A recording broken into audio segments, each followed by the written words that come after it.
ग्रंथ लाइफ में आप सभी का स्वागत है। आज हम 7 चक्रों में से छठा चक्र आज्ञा चक्र की विस्तृत जानकारी प्रदान करेंगे। ग्रंथ लाइफ पर आपको आध्यात्मिक एवं योग से संबंधित सारे वीडियो मिलेंगे। यदि आप हमारे चैनल पर नए हैं तो चैनल को सब्सक्राइब करें। अब हम छठवां चक्र पर चलते हैं। अजना यानी आज्ञा चक्र, ललाट या तृतीय नेत्र। अजना या आज्ञा चक्र, ललाट या तृतीय नेत्र। अजना चक्र दोनों भवों के बीच स्थिर होता है। इसमें 2 बड़ी पंखुड़ियां वाले कमल का अनुभव होता है। इसकी 2 पंखुड़ियां आत्मा, परमात्मा, तर्क वितर्क, पिनियल, पिट्यूटरी, इड़ा, पिंगला और नर नारी को इंगित करती है। सारी विविधता यही मिलती है। इसमें एक त्रिकोण है जो योनि का द्योतक है। इस त्रिकोण में एक श्वेत लिंग है। इसका रंग गहरा नीला होता है। अजन का अभिप्राय आज्ञा या निगरानी करना। इसे गुरु चक्र भी कहते हैं। यह शीर्ष ग्रंथि पाइनियल ग्रंथि से संबंधित है जो मेलाटोनिन हार्मोन्स का स्राव करती है।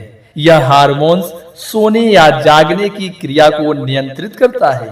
यह मस्तिष्क के निचले भाग, बाईं आंख, कान, नाक और नाड़ी तंत्र को नियंत्रित करता है।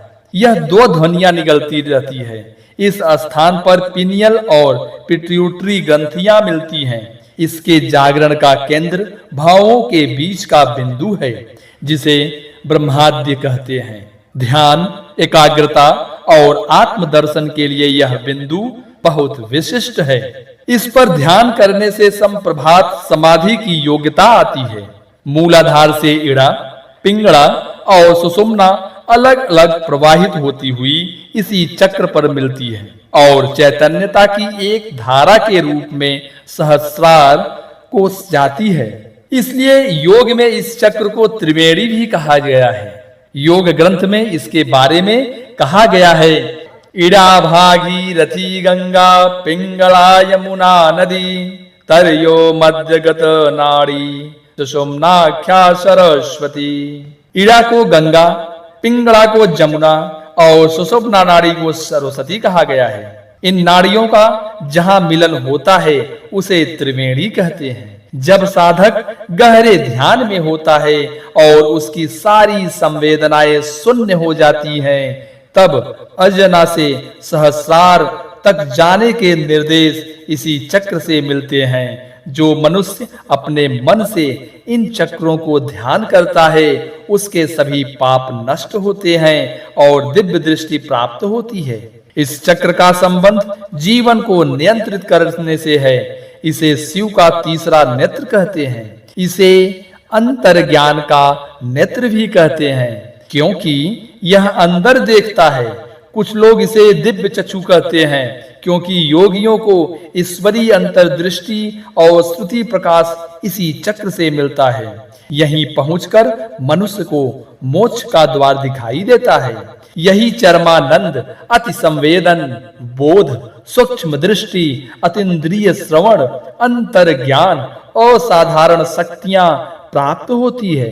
इसी छठे चक्र में मनुष्य को दूर बोध और पुनर्जन्म का ज्ञान होता है। आज्ञा चक्र मन और बुद्धि का मिलन स्थान है। यह ऊर्ध्व शीर्ष बिंदु ही मन का स्थान है। इसे रुद्र ग्रंथि कहते हैं। सुषुम्ना मार्ग से आती हुई कुंडलिनी शक्ति का अनुभव योगी को यही आज्ञा चक्र में होता है। योगाभ्यास व गुरु की सहायता से साधक कुंडलिनी शक्ति को सहस्रार चक्र में विलीन कराकर दिव्य ज्ञान व परमात्मा तत्व को प्राप्त कर मोक्ष को प्राप्त करता है। संवेदनाओं और 5 तत्वों के परे छठा चक्र सूर्य और चंद्रमा से प्रभावित होता है।